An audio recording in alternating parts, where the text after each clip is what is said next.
Hello everyone, it's Priyanka. I hope all of you doing well. तो आज देखते हैं पाइसेस के लिए, मीन राशि के लिए नवंबर मंथ क्या लेके आ रहा है, क्या एनर्जीज आ रही हैं आपके लिए।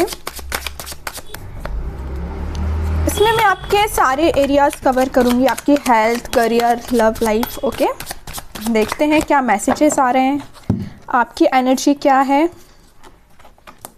S of pentacles, new beginning चाहते हैं। नवंबर मंथ तो मैं तो ये बोलूँगी कि जैसे ही स्टार्ट होता है, या आप अभी से अपनी प्लानिंग बनाइए कि आप एक्चुअली में अपनी लाइफ में करना क्या चाहते हैं नवंबर मंथ में, है ना। तो आपका वैसे भी एक एक दिन बहुत कीमती रहता है आपकी लाइफ के लिए, तो आप पूरा डिसाइड करके अभी से प्लानिंग बना के रखिए क्या करना है आपको, क्योंकि न्यू बिगनिंग हो रही है। कुछ तो भी आप जो मैनिफेस्ट कर रहे हैं काफ़ी टाइम से, वो सारी चीज़ें आपको मिल सकती हैं, ठीक है। लेकिन उसके लिए आपको मेहनत करनी पड़ेगी। Okay,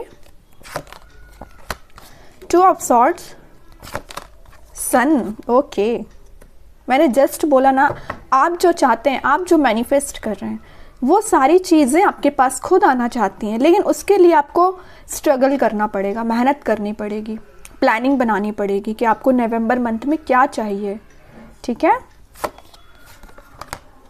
seven of pentacles, devil, hanged, bottom में आया है queen of swords. Okay, mean राशि, सबसे पहले मैं आपके करियर से स्टार्ट करना चाहूँगी, करियर के बारे में बताना चाहूँगी। इसमें मुझे लग रहा है कि आप काफ़ी टाइम से किसी सिचुएशन में ना स्टक भी चल रहे हैं, माइंड में कंफ्यूजन भी चल रहा है कि आपको किस फील्ड में आगे बढ़ना चाहिए। मे बी आपने एफर्ट्स अपने साइड से पूरे लगाए हैं, बट आपको एज योर एक्सपेक्टेशंस अभी तक आपको कोई रिजल्ट नहीं मिला है। लेकिन नवंबर मंथ में आप जिस चीज़ की उम्मीद कर रहे हैं, या आपने अगर बिजनेस में इन्वेस्टमेंट किया है तो आप उसके प्रॉफिट का वेट कर रहे हैं, तो बिल्कुल प्रॉफिट होगा। एस ऑफ पेंटिकल्स है और सन कार्ड है। जितना कन्फ्यूज़न है ना आपके माइंड में, वो सारा क्लैरिटी आपको मिल जाएगी नवंबर मंथ में। फिर चाहे आपकी एजुकेशन हो, चाहे आपका करियर हो, चाहे आपका बिजनेस हो, उसमें आपको क्लैरिटी मिल जाएगी कि आपको किस फील्ड में आगे बढ़ना है, किस डायरेक्शन में अपने एफर्ट्स लगाना है। कई बार क्या रहता है ना कि आप किसी रॉन्ग वे में या किसी रॉन्ग डायरेक्शन में अपने एफर्ट्स लगाते जाते हैं, और एज योर एक्सपेक्टेशन फिर आपको रिजल्ट नहीं मिलता है, और फिर इन द लास्ट क्या होती है आपकी कंडीशन, हैंग्ड मैन हो जाती है, स्टक हो जाते हो, माइंड में आइडियाज़ आना बंद हो जाते हैं। बैक ऑफ द माइंड आपके चलता रहता है कि आपको क्या करना है, क्या नहीं करना है, लेकिन आपको जिस टाइप की प्लानिंग करनी चाहिए वैसी प्लानिंग नहीं आ पाती है माइंड में। ओके, कन्फ्यूज़न की वजह से भी ऐसा होता है, ठीक है। तो मैं तो ये बोलूँगी कि अगर आप बिजनेस में कोई इन्वेस्टमेंट करना चाहते हो तो बिल्कुल करिए, लेकिन इस डेविल कार्ड को मत भूलिए। डेविल कार्ड यहाँ पे यही बता रहा है कि अगर आप कोई प्लानिंग बना रहे हैं, कोई आपके माइंड में कन्फ्यूज़न आ रहा है, तो डेविल जैसे लोगों के पास नहीं जाना है आपको अपना कन्फ्यूज़न दूर करने के लिए। देखिए, टू ऑफ सॉर्ड के नीचे आया है डेविल का कार्ड। माइंड में कन्फ्यूज़न आ रहा है तो पहले लोगों को पहचानिए किसके पास आपको जाना है सलाह लेने। ओके, डेविल लोगों के पास नहीं जाना है कि नेगेटिविटी आपके माइंड में भर दे और आप जा रहे थे सन के साइड, मूवमेंट आपका कहीं और ही हो जाए, या वो आपको इस टाइप की सलाह दे सकते हैं कि आप स्टक हो जाओगे। लेना तो था आपको, एक स्टेप लेना था, उनके पास सलाह लेने गए, उन्होंने आपका माइंड डाइवर्ट कर दिया और आप स्टक हो गए, आगे ही नहीं बढ़ पा रहे हो। ऐसा नहीं करना है, तो सोच समझ के किसी से सलाह लीजिए, फिर चाहे बिजनेस में हो या करियर में हो। बिजनेस में भी अगर आप कुछ किसी से सजेशन लेना चाहते हैं तो भी सोच समझ के लीजिए।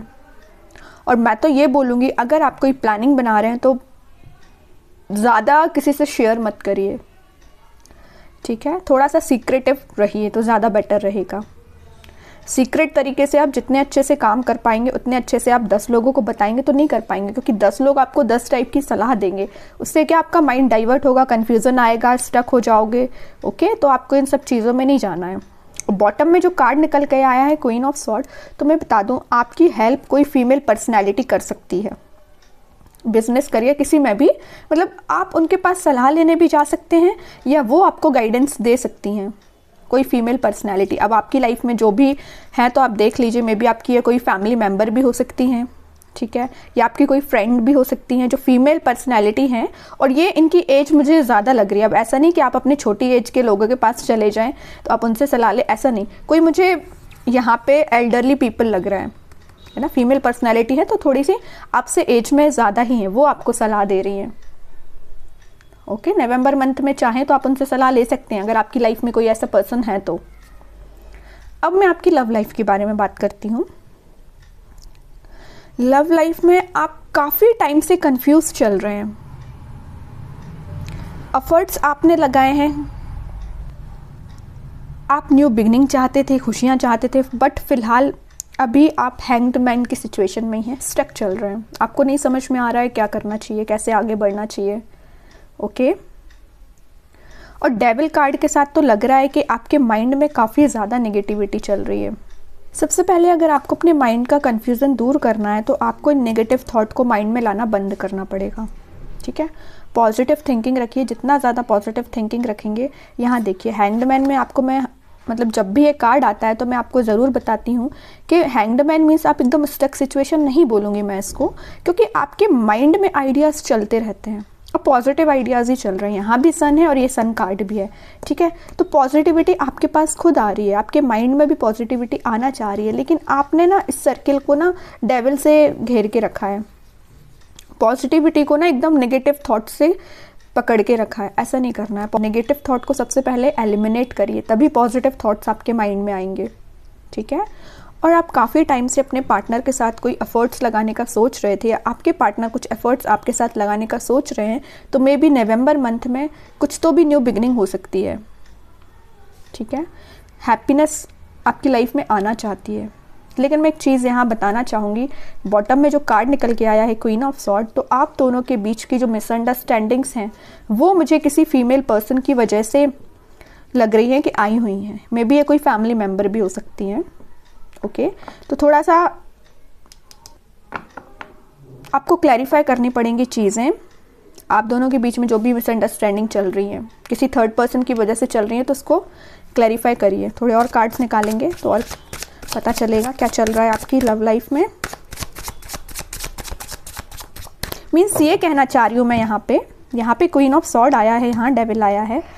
आप दोनों के बीच में जितना कन्फ्यूज़न अराइज हुआ है ना, मिडिल ऑफ द रीडिंग आया है टू ऑफ सॉर्ड। जितना कन्फ्यूज़न क्रिएट किया गया है कुछ लोगों की वजह से क्रिएट किया गया है। यहाँ बिल्कुल क्लैरिटी के साथ मैं बोल सकती हूँ, क्योंकि यहाँ पे क्वीन ऑफ सॉर्ड और डेविल का कार्ड आया है। इन्वॉल्वमेंट है आप दोनों के बीच में कुछ लोगों का। ओके, तो मैं तो बोलूँगी अगर इन्वॉल्वमेंट है तो पहले उन लोगों को पहचानिए, जितना हो सके उनसे दूर रहिए, और अपने पार्टनर से भी बोलिए। खैर अब वो दूर नहीं रह सकते तो कम से कम अपने माइंड का तो यूज़ कर सकते हैं, किसका सुनना है किसका नहीं सुनना है, इतना तो अपना माइंड यूटिलाइज कर ही सकते हैं, ज़्यादा दूसरों की बातों में ना आए, है ना। King of swords, 10 of wands, 2 of wands, देखिए फिर 3 ऑफ पेंटिकल्स। मैं कह रही हूँ यहाँ पे इन्वॉल्वमेंट है कुछ लोगों का, कुछ नेगेटिव लोगों का आप दोनों के बीच में इन्वॉल्वमेंट है। इस वजह से ना आपके पार्टनर बहुत ज़्यादा बोझ टाइप का महसूस कर रहे हैं। बोझ उनको क्यों लग रहा है? क्योंकि इन लोगों ने ना इनके दिमाग में इतनी ज़्यादा नेगेटिविटी भर दी है ना कि ये उस नेगेटिविटी को निकाल के कोई एक्शन लेना चाहते हैं, माइंड में क्लैरिटी लेके आना चाहते हैं। यहाँ पे एक चीज़ नोटिस करिए, यहाँ आया है 10 ऑफ वॉन्ड्स, यहाँ आया है किंग ऑफ सॉर्ड। जितनी माइंड में नेगेटिविटी है इसमें ये क्लैरिटी चाहते हैं। अभी इनकी हालत इस टाइप की है 10 ऑफ वॉन्ड्स की। कितनी सारी रिस्पॉन्सिबिलिटी में भी दे के रखी है इनको, इनके जो भी सराउंडिंग में लोग हैं, नेगेटिव लोग हैं, उन्होंने या तो इनके माइंड में इतनी ज़्यादा नेगेटिविटी भर के रखी है कि इनकी हालत ऐसी हो गई है। लेकिन ये वापस से किंग बनना चाहते हैं, अपनी लाइफ के डिसीजन खुद लेना चाहते हैं, एक अथॉरिटेटिव पर्सन बनना चाहते हैं, माइंड में क्लैरिटी लेके आना चाहते हैं, है ना। ये सारी चीज़ें इनके माइंड में चल रही हैं। तो आपके पार्टनर थोड़ा सा स्ट्रगलिंग सिचुएशन में चल रहे हैं, तो उनको थोड़ा सा टाइम दीजिए, पेशेंस रखिए, क्योंकि यहाँ पे सन कार्ड आया है तो मैं बोलूँगी खुशियाँ आएंगी, हैप्पीनेस मैनिफेस्ट हो रही है आपकी लाइफ में। लेकिन हैप्पीनेस कब मैनिफेस्ट होती है? जब आपको एक फेज से निकलना पड़ता है, जब आप नेगेटिव फेज से निकलोगे तभी तो आप पॉजिटिव को फील कर पाओगे, है ना। तो जब तक अगर आप पॉजिटिविटी अपनी लाइफ में चाहते हैं तो नेगेटिव को तो डील करना ही पड़ेगा, नेगेटिव फेस को तो देखना ही पड़ेगा।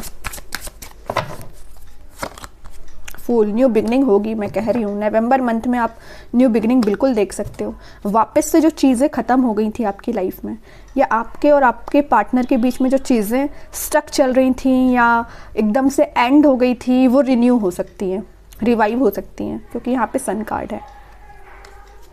और सन एक बार नहीं 3 बार आया है, मैं आपको बता दूं।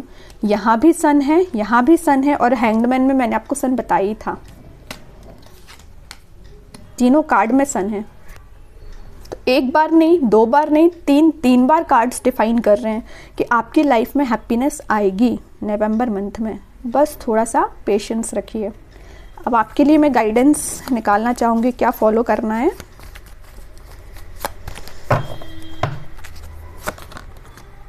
Page of wands with 4 of sword और हायरोफेंट। देखिए, हेल्थ की मैंने आपको बताया नहीं। हेल्थ तो मैं आपसे बोलूँ, आपकी हेल्थ आप पे डिपेंड करती है। यहाँ 4 ऑफ सॉर्ड का कार्ड आया है, तो आप इतना ज़्यादा ओवरथिंक करते हैं। मुझे लग रहा है कि आपकी लाइफ में अगर छोटी भी प्रॉब्लम आ जाए ना, तो आप उसको इतना बड़ा बना दोगे, सोच सोच के सिर्फ अपने माइंड में उस चीज़ को बड़ा कर दोगे। मे बी आपकी ये पर्सनैलिटी हो सकती है। इसको चेंज करिए। सबसे पहले इस नेगेटिविटी को चेंज करिए। मैं स्टार्टिंग ऑफ द रीडिंग में ही मैंने शुरुआत आपसे यही की थी कि माइंड में किसी नेगेटिव थॉट को नहीं लाना है, और एंडिंग में वही कार्ड निकल के आया है, 4 ऑफ सॉर्ड। छोटी टेंशन को ना जितने जल्दी आप एलिमिनेट कर देंगे उतना अच्छा है। उस छोटी सी टेंशन को सोच सोच के ओवरथिंक करके बड़ा मत करिए, क्योंकि अगर आप एक बार किसी जाल में फंस जाते हो ना नेगेटिव थॉट्स के, तो उससे निकलना बहुत मुश्किल होता है। ठीक है, अगर आप चाहते हैं तो ओवरथिंक की, यहाँ पे देखिए कितने इंटरेस्टिंग कार्ड आए हैं, मैं आपको थोड़ा सा बताना चाहूँगी। यहाँ आया है हेरोफेंट का और 4 ऑफ सॉर्ड। इस 4 ऑफ सॉर्ड को तो ये पर्सनैलिटी आपकी डिफाइन कर रहा है कि आप ओवरथिंक बहुत ज़्यादा करते हो। तो पता है आपके लिए यूनिवर्स ने ये हेरोफेंट का कार्ड क्यों भेजा है? इस वजह से भेजा है कि आप ओवरथिंक करने की बजाय, अगर आपके पास फ्री टाइम मिलता है और आप अपने नेगेटिव चीज़ों को सोचने की बजाय आप स्पिरिचुअलिटी के बारे में सोचिए। जितना हो सके भगवान से कनेक्शन बनाइए अपना फ्री टाइम में। ठीक है, जब आप यूनिवर्स से कनेक्ट होते हैं, भगवान से कनेक्ट होते हैं, और फ्री टाइम में जब आप चीज़ों को मैनिफेस्ट करते हैं, वो आपकी लाइफ में उतने जल्दी आती है, धीरे धीरे ही सही, लेकिन मैनिफेस्ट होंगी। पेज ऑफ वॉन्ड्स का कार्ड आया है। पेज कोई मेजर कार्ड नहीं है, लेकिन ये आपकी चीज़ों को, ये आपके पॉजिटिव चीज़ों को आपकी लाइफ में स्टार्ट करना को शो करता है। मतलब शुरुआत हो जाएगी आपकी, पॉजिटिव शिफ्ट आना आपकी लाइफ में। लेकिन कब? जब आप इस मेन टाइम को, इस थिंकिंग मोड से निकल के आप सिर्फ स्पिरिचुअलिटी के बारे में सोचें, भगवान के बारे में सोचें। स्पिरिचुअलिटी से रिलेटेड आप बुक्स पढ़ सकते हैं। सबसे मेन थिंग है ना, मैं आपसे बोलूँगी कि देखिए, आप कोई भी इंसान हो, जब उसकी लाइफ में प्रॉब्लम्स होती है ना, तो उसका माइंड ना प्रॉब्लम्स के साइड ज़्यादा जाता है, भगवान के साइड कम जाता है। बस वो प्रे ये करता है कि भगवान मेरी लाइफ की प्रॉब्लम ख़त्म कर दो, बस, है ना। लेकिन एक मैं बात बता दूं यहाँ पे कि जब आप टेंशन में हो, जब आप प्रॉब्लम में हो, तब आप कुछ मत करिए। बस आप जिस भी रिलीजन से बिलोंग करते हैं, अपने रिलीजन से रिलेटेड, स्पिरिचुअलिटी से रिलेटेड बुक्स को पढ़िए, है ना। जैसे भागवत गीता हो गई, जितना आप उसमें थोड़ा सा खुद नहीं पढ़ पा रहे हैं तो आजकल तो यूट्यूब पे सब कुछ अवेलेबल है, तो आप चाहें तो सुन भी सकते हैं। जितना आप पॉजिटिव थॉट्स को सुनेंगे ना, उतना आपका माइंड भी पॉजिटिव तरीके से काम करता है। ओके, तो एक सिंपल सा गाइडेंस था मेरे साइड से आपके लिए, एंड आई होप कि आप इसको फॉलो करेंगे, तभी आप इन सारी नेगेटिव सिचुएशन से निकल पाएंगे और अपनी लाइफ को इजी वे में निकाल पाएंगे। मैं सच बताऊं तो, है ना। अब आप ये डिसाइड कर लीजिए कि आपको अपनी लाइफ में डेविल जैसी सिचुएशन में रहना है, ये जो डेविल कार्ड आया है, या फिर हेरोफेंट की सिचुएशन में जाना है, स्पिरिचुअलिटी से कनेक्शन बनाना है। ओके, तो पॉजिटिव रीडिंग ही निकल के आई है मीन राशि के लिए। बस जो मैंने आपको गाइडेंस दिया है कि बस आप उसको फॉलो करिए। और अगर आप डेली गाइडेंस देखना चाहते हो तो आप मेरे सेकंड चैनल को भी देख सकते हैं। और आपसे ये रीडिंग रेजोनेट होती है तो आप बिल्कुल चैनल को लाइक, शेयर और सब्सक्राइब कर सकते हैं। बाकी के रीडिंग्स के नोटिफिकेशन आपको मिल ही जाएंगे। तब तक के लिए be positive, stay happy, good bye.